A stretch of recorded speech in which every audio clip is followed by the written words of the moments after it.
ये कांड हुआ 13 अप्रैल सन 1919। अब ध्यान से सुनना, कहां हुआ?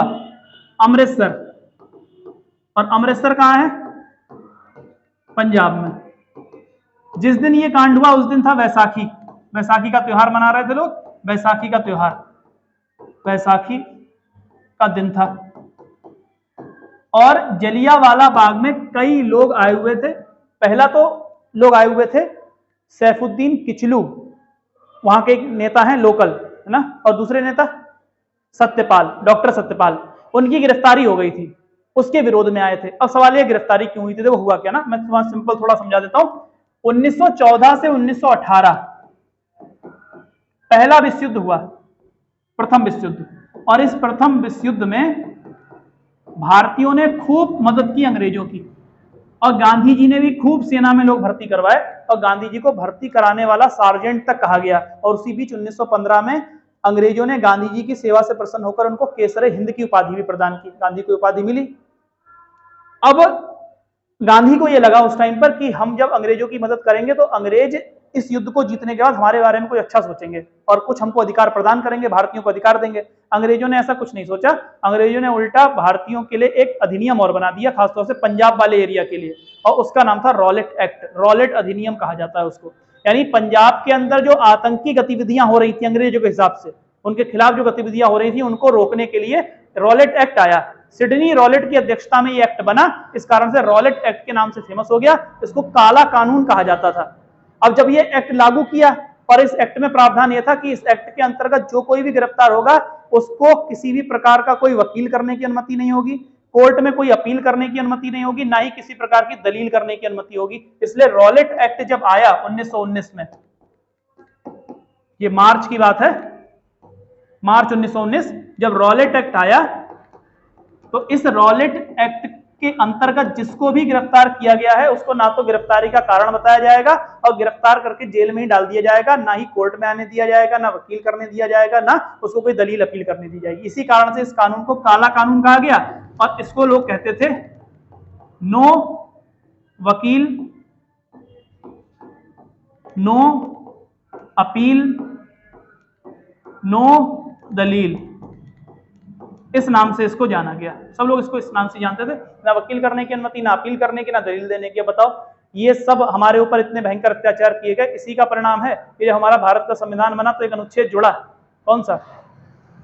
गिरफ्तारी के संबंध में संरक्षण। कौन सा अनुच्छेद? 22, अनुच्छेद 22। ठीक, अनुच्छेद 22 को जोड़ा गया। अनुच्छेद 22 में कहा गया गिरफ्तारी के संबंध में संरक्षण है। किसी व्यक्ति को अगर आपने गिरफ्तार किया है, बस निवारक कानून के तहत गिरफ्तार ना हुआ हो, उस व्यक्ति को अधिकार होगा वकील करने का, अपील करने का, दलील देने का, सब चीज का अधिकार होगा। ठीक, हमने अनुच्छेद 22 जोड़ा। हालांकि जो लोग निवारक कानून के तहत गिरफ्तार हुए उनको ये अधिकार नहीं मिलेगा। और एक तरह का ये समझ लो निवारक कानून है उस समय का ये रॉलेट एक्ट। किसी व्यक्ति को, और ध्यान रखना है, सिर्फ संदेह के आधार पर गिरफ्तार कर लिया जाएगा, उसने चाहे अपराध किया हो चाहे ना किया हो। ये बात हम पढ़ते भी हैं अनुच्छेद 22 में। ठीक, तो ये Rowlatt Act, no appeal, no वकील, नो दलील आ गया। अब भाई जब ऐसा हुआ तो गांधी जी के पास पहुंचे सब लोग, बोले भाई गांधी जी ये क्या हो गया? गांधी जी को भी लगा यार मामला तो गड़बड़ हो गया, सोचा कुछ था हो कुछ गया। तो उसी बीच में पंजाब में बड़ा विरोध हुआ इसका। तो दो विरोध करने वाले प्रमुख नेता थे। एक नेता थे सैफुद्दीन किचलू, एक नेता है सैफुद्दीन किचलू, और दूसरे नेता थे सत्यपाल।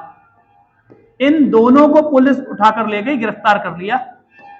और बड़े नेता थे पंजाब के, लोकल नेता, और इनको गिरफ्तार किया। तो इनकी गिरफ्तारी के विरोध में कई लोग उतर आए और उन लोगों ने 13 अप्रैल 1919 को एक सभा रखी, जबकि अमृतसर के अंदर उस दिन धारा 144 लागू करके रखी गई थी। यानी कहने का मतलब कर्फ्यू लगा था, ऐसे समझो तो। लेकिन आसपास के गांव के इलाके लोगों को ये बात पता नहीं थी, सूचना के उतने माध्यम नहीं था, तो लोग इकट्ठे होने लगे आके मैदान में, जलियांवाला बाग में। कुछ लोग वैसाखी का त्योहार मनाने के लिए इकट्ठे हुए और कुछ लोग ये सभा करने के लिए इकट्ठे हुए शांतिपूर्ण ढंग से। अब ये शांतिपूर्ण ढंग से सभा कर रहे थे एक तरफ त्योहार मनाया जा रहा था। उतने ही बीच में जनरल डायर को यह सूचना मिलती है कि यहाँ पर ऐसी भीड़ इकट्ठी हुई है और ऐसे ऐसे करके यहाँ पर भाषण दिया जा रहा है माइक लगा के। अब वो पहुंचा, उसने सेना लेके पहुंचा, उसने चारों तरफ से गेट बंद करवाए पहले, और उसके बाद बिना किसी वार्निंग के, बिना कुछ कहे पब्लिक से, उन पर फायर करने का आदेश दे दिया। और फायर किए गए, खूब गोलियां चलाई गई। और वो गोलियां आज भी वहां पर जलियांवाला बाग की दीवारों में आज भी हैं। वहां पर उनको निशान लगा के रखा गया है बाकायदा, देखो यहाँ गोली लगाई चली थी, यहाँ गोली, एक कुआं था, लोग उस कुएं में कूदते चले गए, कुआं पट गया पूरे लोगों से, तो कितने लोग मर गए उसमें, ठीक। फिर उससे कुएं पे खड़े होकर गोलियां मारी गई लोगों को ऊपर कि कोई जिंदा बच के जाने ना पाए, तो बहुत लोग उसमें मारे गए, ठीक है। उसमें कांग्रेस, इसका सरकार का खुद का आंकड़ा है जब उस समय सरकार अंग्रेजों की है कि 379 लोग मरे, 379, और जबकि कांग्रेस ने अपनी एक कमेटी बनाई मदन मोहन मालवीय की अध्यक्षता में, उसका कहना है 1000 से ज्यादा लोग मारे गए इस हत्याकांड में, 1200 1000 के आसपास लोग मारे गए। तो इतने लोग एक पार्क के अंदर मार दिए इन लोगों ने, और सबसे जघन्य कांड कहा गया। और ये कहा जाता है कि जलियांवाला बाग हत्याकांड ने अंग्रेजों के बीच में और भारतीय जनता के बीच में जो गैप था उसको और बड़ा कर दिया। उसके बाद भारतीय जनता कभी भी अंग्रेजों पर विश्वास नहीं कर पाई। ये इसको एक गैप माना जाता है। कभी आप मॉडर्न हिस्ट्री जब पढ़ोगे तो उसमें इस चीज को देखोगे कि कहां से एक बड़ा गैप हुआ बीच में जनता के और अंग्रेजों के बीच में। तो ये गैप यहां से आता है जलियांवाला से, कि अंग्रेजों पे तो विश्वास ही नहीं किया जा सकता। बिना वार्निंग देखो गोली चला दी, इतने लोग मार दिए, जाके फायर का आदेश दिया, गोली मार दी गई। जनरल रेजिनॉल्ड डायर ने आदेश दिया था गोली चलाने का, और उसमें पंजाब के लेफ्टिनेंट गवर्नर थे माइकल ओ डायर। ये दोनों में अंतर याद रखना। अब देखो जरा ध्यान से, एक है माइकल ओ डायर, इन दोनों में अंतर याद रखना। ज्यादातर लोगों को पता नहीं होती, फिर वो कविताएं भी लिख देते हैं, ठीक। जलियांवाले डायर को लंदन जाकर मारा था, ऐसे करके उन्हें लगा कि ये वाले डायर को मारा था, इसको मारा था। उस डायर को नहीं मारा जिसने उस समय वहां गोलियां चलवाई खड़े होकर। ये उस समय माइकल ओ डायर, ये पंजाब का, ये संयोग की बात है कि दोनों डायर डायर है, पंजाब का लेफ्टिनेंट गवर्नर था उस टाइम पर, लेफ्टिनेंट गवर्नर। और जो जिसने गोली चलवाई है रेजिनॉल्ड डायर, रेजिनॉल्ड डायर जो कि हीरो बना दिया गया अंग्रेजों के द्वारा वहां लंदन में, वो उस समय ये इसने हत्याकांड के लिए जिम्मेदार है।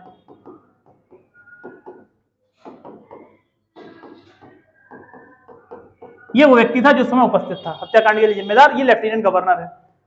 तो जो गोली मारी गई है ऊधम सिंह के द्वारा, वो इसको मारा गया। तो ऊधम सिंह ने माइकल ओ डायर की हत्या की थी 1940 में, कहां? लंदन में, लंदन में, ठीक। ऊधम सिंह ने, सरदार ऊधम सिंह, सरदार ऊधम करके मूवी बनी हुई है, और इन्हीं ऊधम सिंह के नाम पर उत्तराखंड में एक जिला है ऊधम सिंह नगर। ऊधम सिंह नगर का नाम इन्हीं के नाम पर रखा गया है, सरदार ऊधम सिंह के नाम पे, ठीक। चलो, तो ये इनकी बात हो गई, इनको मार दिया, इसको मार दिया था माइकल ओ डायर। अब रेजिनॉल्ड डायर की बात सुन लो जरा। रेजिनॉल्ड डायर ने जब हत्याकांड कराया, उसके बाद एक आयोग बना, हंटर कमीशन, हंटर आयोग, जांच के लिए कि क्या हुआ है भाई, कैसे कैसे क्या हुआ, कौन जिम्मेदार है कौन जिम्मेदार नहीं है। तो एक बनता है हंटर आयोग, हंटर आयोग 1919, और इस हंटर आयोग में अध्यक्ष हैं सर विलियम हंटर। लेकिन इसमें 3 भारतीय सदस्य हैं जिनके नाम पूछे जाते हैं। इसमें भारतीयों को भी रखा गया, भारतीयों को नहीं रखते तो दिक्कत ही आती, भारतीय कहते हमारे साथ न्याय नहीं हुआ। तो 3 भारतीय सदस्य कौन है, एग्जाम में सवाल आता है। तो कौन 3 भारतीय सदस्य बताना एक बार जरा। पहले है चिमनलाल सीतलवाड़, चिमनलाल सीतलवाड़ एक। दूसरे हैं सुल्तान अहमद खान,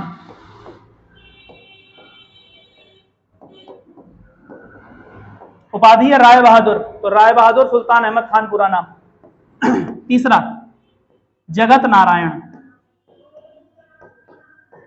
पंडित जगत नारायण, ये लोग हैं, ये 3 सदस्य थे।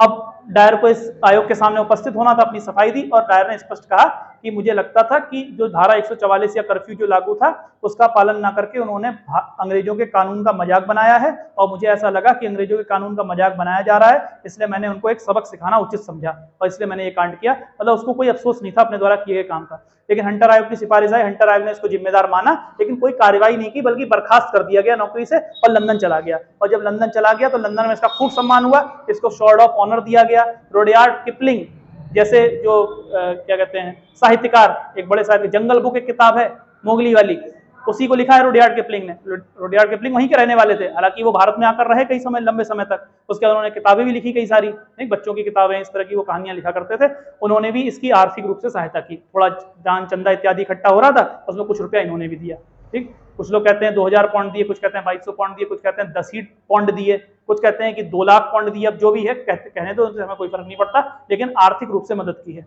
इस चीज को ध्यान रखना।